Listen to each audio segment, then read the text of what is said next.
Porquê pensar como um monge? Não acha importante perguntar a si mesmo por que deveria eu pensar como um monge em primeiro lugar? Qual é a necessidade de adotar o pensamento de um monge? O meu pensamento não é já suficientemente bom? Se é uma pessoa normal, tornar-se monge seria a última coisa em que estaria a pensar, certo? Então, por que é que o autor lhe pede para pensar como um monge? Para responder a estas perguntas, tem primeiro de compreender o que motiva as pessoas a tornarem-se monges. Como já sabe, a vida está cheia de barulho e distração. Os monges são aquelas pessoas que conseguem manter a calma e desligar o barulho indesejado que os rodeia. Eles podem pensar claramente e concentrar-se nos seus pensamentos. Podem sentar-se durante horas e vaguear no seu próprio espaço mental e ficar tranquilos. Não quer fazer isso? Não quer uma mente tranquila? Não quer ser feliz e manter a calma apesar de todo o caos no mundo? Todos o queremos, certo? Mas deve estar a pensar.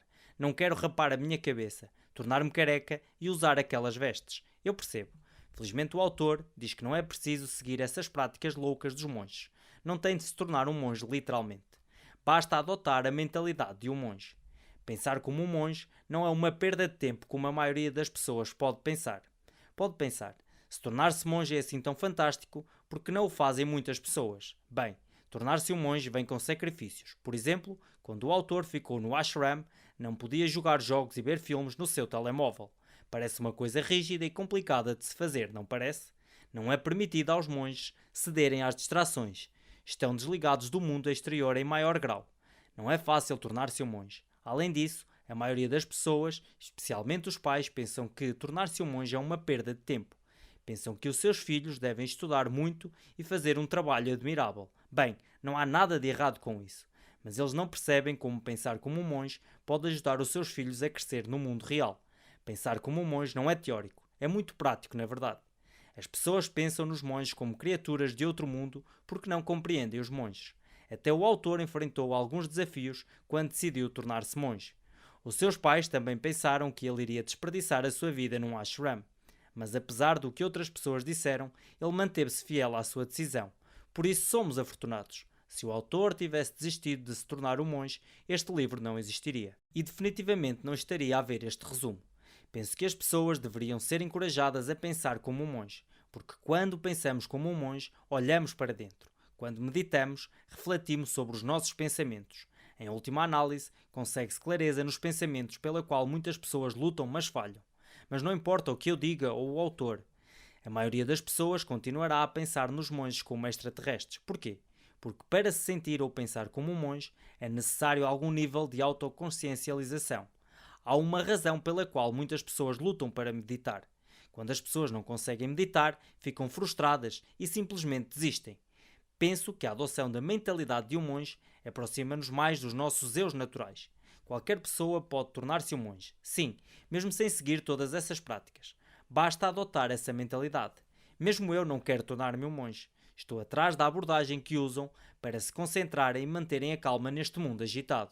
Lição 2. Desempenhar papéis diferentes e esquecer o vosso verdadeiro eu no processo. Deixem-me explicar. O mundo exterior influencia a nossa identidade. Desempenhamos diferentes papéis todos os dias. E o que é excitante é que nem sequer nos apercebemos quando isso acontece. Por exemplo, quando está a ver este vídeo resumo, está a desempenhar o papel de espectador. Já se apercebeu disso? Provavelmente não, porque você está no fluxo. Outro exemplo. Quando eu estou a criar este resumo, sou um criador de conteúdo. Durante os nossos dias, continuamos a desempenhar múltiplos papéis, apesar de sermos uma só pessoa. Está bem, mas qual é o ponto? Pode perguntar. O que interessa é, quando desempenhamos tantos papéis, esquecemos o nosso verdadeiro eu. É por isso que se deve pensar como um monge. Quando um monge medita, ele observa os seus pensamentos enquanto eles vêm e vão. Quando o faz, fica perto do seu verdadeiro eu. Lição 3. A luta contra a mente macaco. Dito de outra forma, tornar-se um monge é uma transição de ter uma mente macaco para ter uma mente de monge. Falemos um pouco sobre esta mente macaco. A mente macaco é irrequieta, não tem objetivos, salta de um pensamento para o outro. Por outro lado, a mente do monge é pacífica, silenciosa e calma. A maioria das pessoas possui uma mente macaco. Não porque a culpa é delas, mas porque foram condicionados dessa forma. Então, como se combate esta mente macaco? Bem, não se combate. Primeiro, observamos-la. Depois, identifica-se o problema. E depois, trabalha nele. É a mesma abordagem que se usa para se livrar da negatividade. E isto leva-nos à próxima lição. Lição 4. como se combate a negatividade. A negatividade é uma dessas coisas que está em abundância. Nem sequer é preciso levantar um dedo. Já está em abundância à sua volta. Tudo o que precisa é de uma pequena passagem na sua mente. Basta ligar a televisão e colocar um canal de notícias. Vai compreender o que estou a tentar dizer. É mais difícil encontrar positividade do que negatividade, pois a negatividade vende-se melhor. Voltando à questão, como é que se livra de toda essa negatividade? Agora que se apercebe que há negatividade no mundo e que alguma dela pode estar dentro de si, já está a caminho de se ver livre dela. Parabéns! O autor dá um processo de 3 passos para se livrar da negatividade. Observe a negatividade, pare e compreenda, troque a negatividade por algum outro sentimento. Como acabei de dizer, no momento em que se apercebe da presença de pensamentos negativos na sua mente, está ultrapassado o primeiro passo. Agora, o passo seguinte é parar e apenas observar os seus pensamentos. Dito de forma simples, pode sentar-se e meditar durante algum tempo. Tem de observar que pensamentos estão a surgir dentro da sua mente. De onde é que eles vêm? Porque se conseguisse encontrar a fonte desses pensamentos negativos, poderia eliminar a fonte e ver-se livres deles. Mas a maior parte das vezes existem várias fontes e é difícil livrar-se de todas elas. Por exemplo, pode haver uma pessoa que causa esses pensamentos negativos e, claro, não se poderia eliminá-la permanentemente. Isso seria impossível se essa pessoa fosse um membro da sua família, certo? Não a poderia remover simplesmente do seu círculo. De qualquer modo, terá de identificar a natureza e a fonte desses pensamentos. O último passo é substituir esses pensamentos por outros melhores. Que tal eliminá-los? Pode perguntar. Na maioria dos casos, os pensamentos são difíceis de eliminar. Por exemplo, se eu lhe pedir para não pensar em algo, começará imediatamente a pensar nisso. É assim que as nossas mentes funcionam. Não há necessidade de ficar frustrado por isso. O autor sugere que se tente substituir esses pensamentos negativos por sentimentos como empatia ou compaixão. É muito mais fácil substituí-los do que livrar-se deles, tal como os hábitos. Deixem-me explicar melhor com um exemplo. Digamos que o seu amigo está a obter melhores notas do que você e está a sentir inveja ou a ficar com ciúmes. É bom? Absolutamente não. O seu amigo estar a ter melhores notas do que você não tem nada a ver com as suas próprias notas. Mesmo que o teu amigo tenha piores notas do que tu não vais ter melhores notas. Portanto, toda essa negatividade a ferver dentro da tua mente impede-te de fazer o teu melhor. Agora, qual é a primeira coisa que terão de fazer? Sim, primeiro terá de tomar consciência de que a negatividade está lá. Depois disso, terá de compreender e perceber que esses pensamentos estão a fazer-lhe mais mal do que bem. E, finalmente, tentará construir empatia para com o seu amigo. Bingo! Concordo. Nem sempre será assim tão fácil no mundo real. A parte mais difícil será sempre cavar dentro da sua mente e avaliar os seus pensamentos, sentimentos e emoções. Se rir das falhas dos outros, então também não vai seguir em frente. Esta é uma verdade brutal. Não podes construir o teu sucesso sobre os fracassos dos outros. O sucesso ou fracasso das outras pessoas não tem nada a ver consigo. Mas porque é que quando outra pessoa falha, sente-se como se tivesse ganho?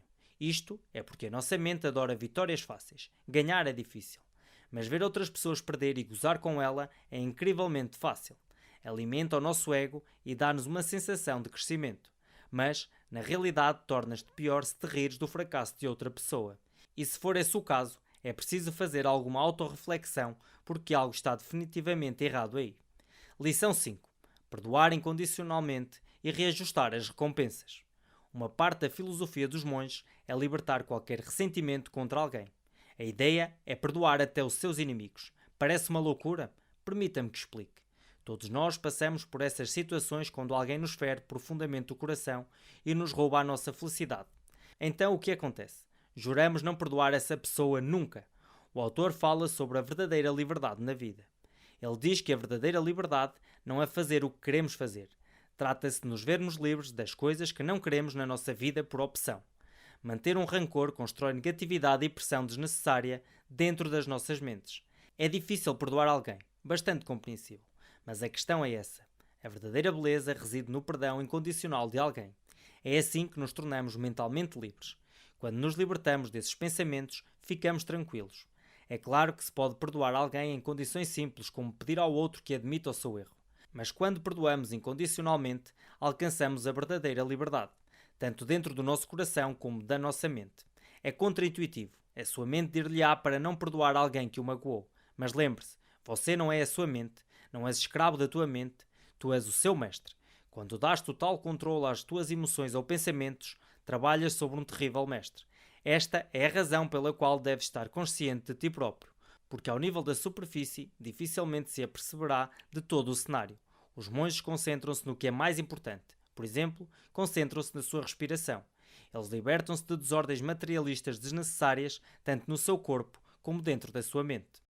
Lição 6. Amplifica as tuas forças, mas não esqueças as tuas fraquezas. A maioria das pessoas dá demasiada atenção aos seus erros. É bom trabalhar nas nossas fraquezas, mas não ao extremo. Porquê?